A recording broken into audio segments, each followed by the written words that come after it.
The first reading, a reading from the Acts of the Apostles.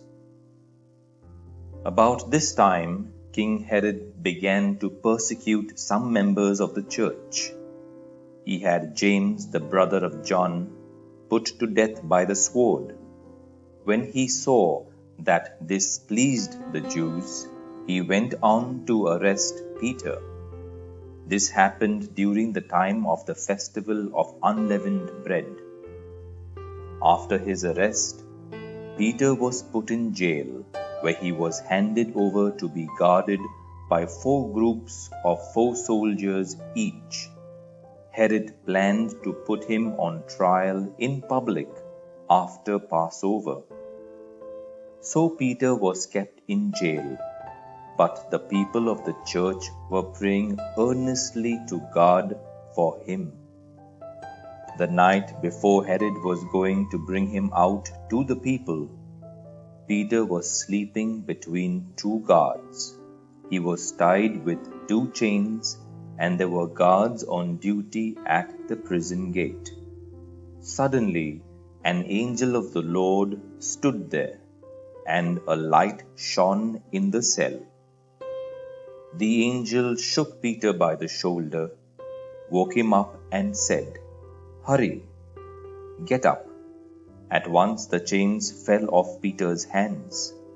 Then the angel said, "Fasten your belt and put on your sandals."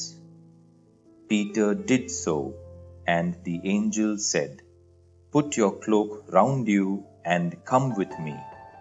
Peter followed him out of the prison, not knowing, however, if what the angel was doing was real. He thought he was seeing a vision.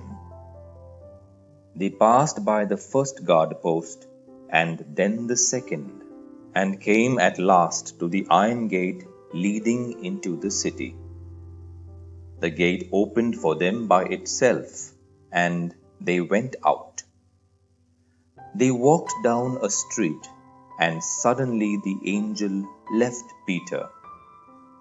Then Peter realized what had happened to him and said, "Now I know that it is really true.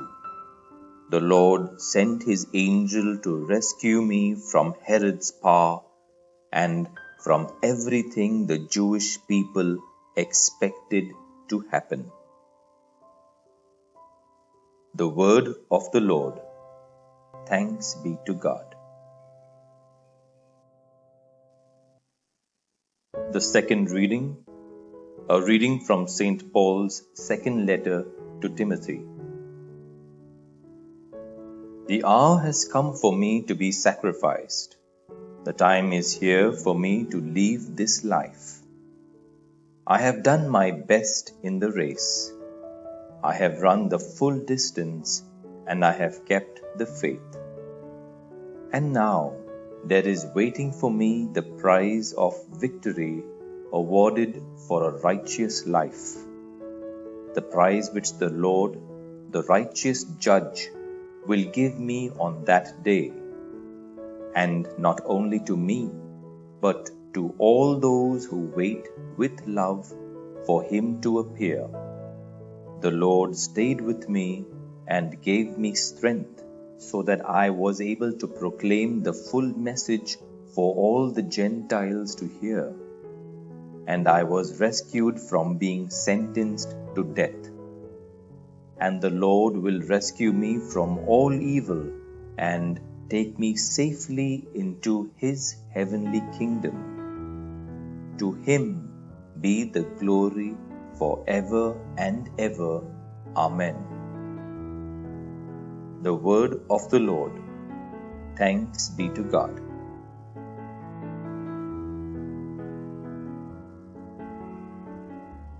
A reading from the Gospel according to Matthew. Jesus went to the territory near the town of Caesarea Philippi, where he asked his disciples, "Who do people say the Son of Man is?" "Some say John the Baptist," they answered. "Others say Elijah, while others say Jeremiah or some other prophet." What about you? He asked them. Who do you say I am? Simon Peter answered, You are the Messiah, the Son of the living God. Good for you, Simon, son of John, answered Jesus. For this truth did not come to you from any human being, but it was given to you directly by my Father in heaven. And so I tell you, Peter, you are a rock, and on this rock foundation I will build my church, and not even death will ever be able to overcome it. I will give you the keys of the kingdom of heaven. What you prohibit on earth will be prohibited in heaven, and what you permit on earth will be permitted in heaven. The Gospel of the Lord. Praise be to you, O Lord Jesus Christ.